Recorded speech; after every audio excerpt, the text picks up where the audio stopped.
Wake up, Daddy's home. If you are trying to create your own J.A.R.V.I.S, just to develop your own iron suit to become a hero, don't forget the lesson Batman had to learn when confronting Joker. A villain emerges only when a hero is around.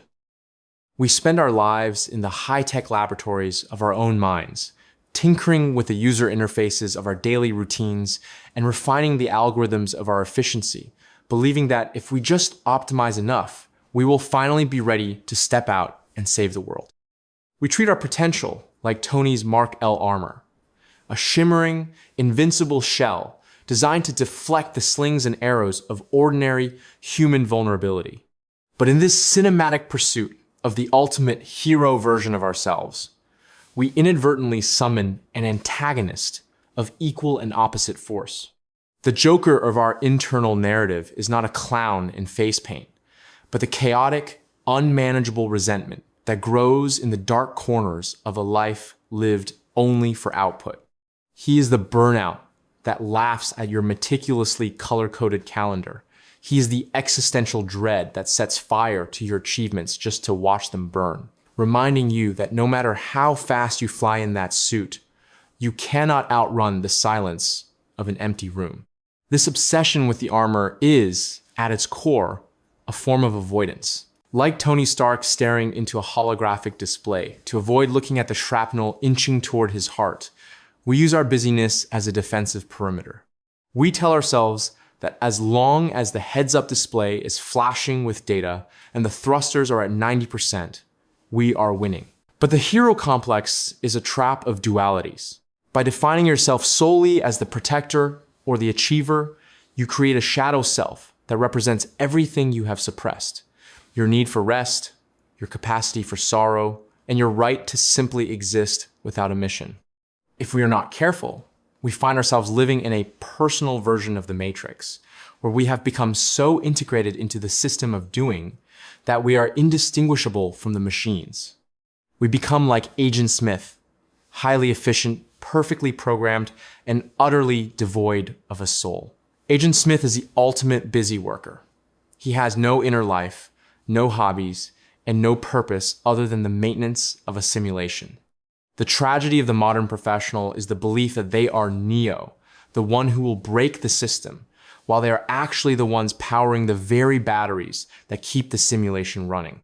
To truly become a being rather than a worker, one must realize, as Neo did, that the rules of the simulation are flexible only when you stop trying to beat them at their own game. In the realm of the human soul, there is no spoon. The spoon is the illusion that your value is a mathematical equation of your output divided by your hours. When you stop trying to hit the bullets of your responsibilities and instead step out of the path of the performance, the simulation begins to dissolve. This is where the armor falls away, and the terrifying, beautiful reality of the unoptimized self begins. It is the shift from the rigid, utility-based existence of a Star Wars droid, programmed for translation or repair, into a sentient being that possesses glitches. In the cinematic universe, we don't love R2-D2 because he's a good mechanic. We love him because he is stubborn, brave, and possesses a personality that his programming never intended. Our glitches, our quirks, our failures to be productive, our sudden urges to watch the sunset instead of answering an email, are the very things that prove we are more than hardware. We often find ourselves like Joe Gardner in Pixar's Soul, chasing the big gig with a single-minded fervor that blinds us to the world around us. We think that once we step onto that stage, once we land that title or finish that project, we will finally arrive.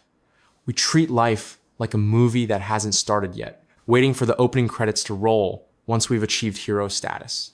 But when Joe finally plays the show of his life, he finds himself standing on the sidewalk, feeling exactly the same as he did before. I heard this story about a fish. He swims up to this older fish and says, "I'm trying to find this thing they call the ocean." "The ocean?" says the older fish. "That's what you're in right now." "This?" says the young fish. "This is water. What I want is the ocean." The ocean isn't a destination, it is the medium through which we move. It is the texture of the air, the taste of a pizza crust, and the quiet, non-heroic moments that a J.A.R.V.I.S algorithm would likely categorize as noise or waste. To the worker, a walk in the park is a waste of time because it produces no data. To the being, that same walk is the entire point of having feet. The transformation from a worker to a being requires a willingness to exist in the deleted scenes of your life. In any great film, the most profound character development often happens in the quiet transitions. The moments between the battles where the armor is off and the hero is just a person sitting by a fire.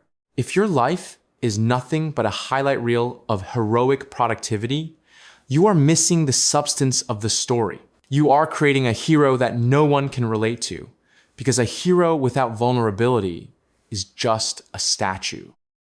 When Batman finally understood that he and the Joker were two sides of the same coin, he realized that the battle could never be won by superior technology or harder punches. It could only be transcended by acknowledging the shared humanity that exists beneath the mask.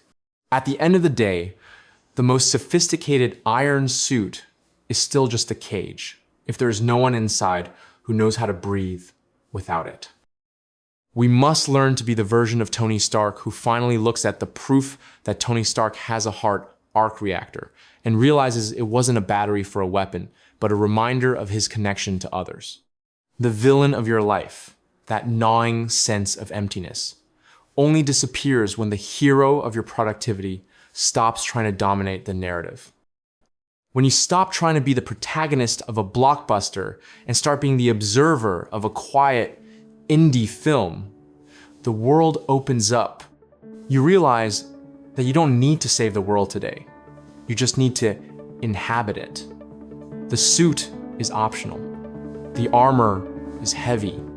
The soul, when left to its own devices, is light enough to fly without any thrusters at all.